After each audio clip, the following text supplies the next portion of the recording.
In this module, we're going to go through some content strategies for Instagram. Now, these are just two possible content models that you can use. There are a number of different models that you can use. To cover all of them is beyond the scope of this course. So we're going to give you some simple ones to start off with. Now, simple doesn't mean bad. It allows you to do things really well and focus and refine your content period over time. So the two models we're going to do are the hub and spoke model and the 5 pillars approach. So they share some similarities, but they have some key differences. Pick the one that you feel resonates most with you, and you're going to have the most success in that. So for the hub and spoke model, what it is, we're going to have a comprehensive piece of content that serves as the foundation of our strategy, or a topic that we're really going to nail down on. Okay, so this could be a IGTV video, it could be a reel, it could be a really big blog post, it could be a promotional campaign. Whatever it is, it's the kind of focus that you're going to be talking about. Okay, so that's the hub piece of content. So if you have a challenge coming out for that month, like a 5 weeks to lose 5 kilos or something like that, that's your hub of that. Now, supporting content is the spokes. Okay, so different styles of post that branch out from the core content. And what it is to give you a different angle to look at the main topic. Okay, so one of the things that people find on social media is they run out of things to talk about. If you can find one thing to talk about that resonates with your core audience, and you can talk about that in different ways, it really helps demonstrate your expertise. So, for example, if I'm going to talk about blood sugar management as the hub thing that I'm working on, we're focusing on, how we can help our clients with high blood sugar bring it down. We're ideally targeting type 2 diabetics, people with metabolic syndrome and PCOS with this. We have a couple of different ways that we can talk about this. The first one is inspirational. So inspirational is we could basically do a testimonial of a client who we've worked with this particular problem, who's had a really fantastic result. So for example, you got a client whose blood sugar has gone down from 20 to 10. Following your approach for 2 weeks, you can then talk about that client, how they did that. That is the inspirational approach for the hub and spoke, because you've demonstrated a true story, you've demonstrated social proof, and you're making the client feel good about themselves. Now, actionable is providing practical tips. So this would be 3 ways to drop your blood sugar today. Right? That is something that your audience can take. They can look at that. They can actually get an outcome. And what this does is this starts positioning you as the expert. Okay. You're giving your client actionable tips that they can get value from, go do something with it, and then they start to recognize you as someone who has authority in this particular niche.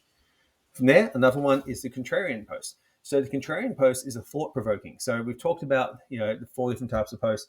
Contrarian is a thought-provoking post. So talking about something that may be against the common grain. So to control your blood sugar, you don't have to cut out carbs. That's a contrarian post, because the normal viewpoint around maintaining blood sugar is drop carbs as low as possible. Whereas if you know what you're doing, you don't really need to do that so much. So the contrarian post shows something a little bit different, which again demonstrates your expertise. The next type of post is an observation.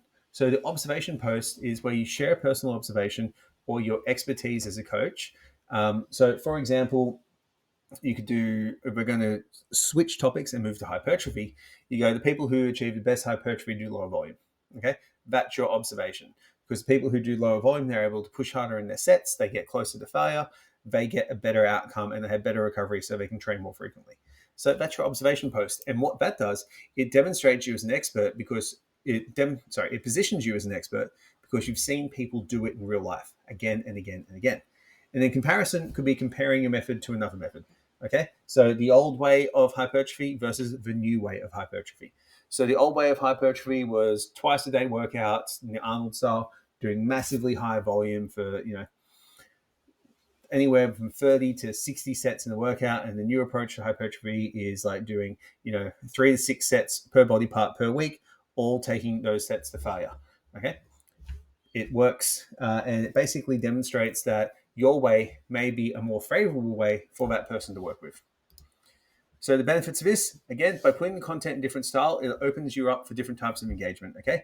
And will also bring up different segments of your audience. So actionable post will give will allow someone to go off and actually do the thing to get an outcome, whereas a contrarian post will provoke discussion, okay? if all your posts are the exact same format every single time, what generally tends to do is they start to level off in their engagement.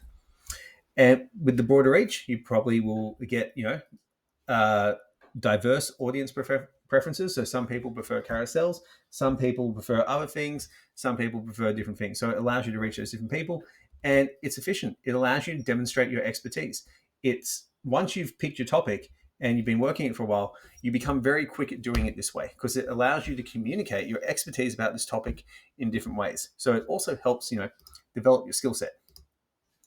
So to implement it, basically identify your core piece of content or the core thing that you want to talk about, and then start developing those different pieces of content that talk about this.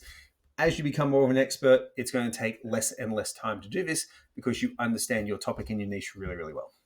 So that is one model which is really, really important that we work at. Now, the next one is the 5 pillars approach, which really helps us out with personal branding. Okay, so it basically rolls on having a central topic or niche and organizing your content into 5 key areas or pillars that support and expand on this theme. It creates a balanced and comprehensive content plan that covers various aspects of your niche. So we're going to do female health, for example. Cool. You talk about female health, you talk about training as it relates to it, nutrition as it relates to it, hormonal health, mindset, and self-care. Okay, so everything that you talk about always reflects back to female health. So this is really important for establishing yourself as an expert. It's really useful for that particular niche. Okay, so here's another example here that you could have. You could talk about those exact things: training techniques, nutrition advice, client success stories, lifestyle tips, and industry insights. So the benefits of this: it's comprehensive, keeps your audience engaged, but it's always bringing up new things. So if we're talking to female health concerns, so PCOS, etc., we can talk about training, and people who aren't interested in training aren't necessarily going to engage in that. But someone who's interested in self-care will see that and go, oh, cool. And that can give them awareness that training is important as well, because they'll generally go into your stuff, go through it, read it all, and start learning some things. And it's really good for positioning yourself as a brand expert, as an expert in that particular niche. So with developing a content plan, it's really simple. Identify your central niche, who do you want to work with, and the 5 content pillars that support it. Ideally, these content pillars are what you also do in your coaching program with clients, because then it makes it really easy to figure out what solutions you need to have in your program to help people solve their problems. And use analytics to track which pillars resonate most with your audience and adjust your strategy based on engagement and feedback. So if you've got people who are really engaging with mindset stuff when you're talking about your niche, spend more time working on that.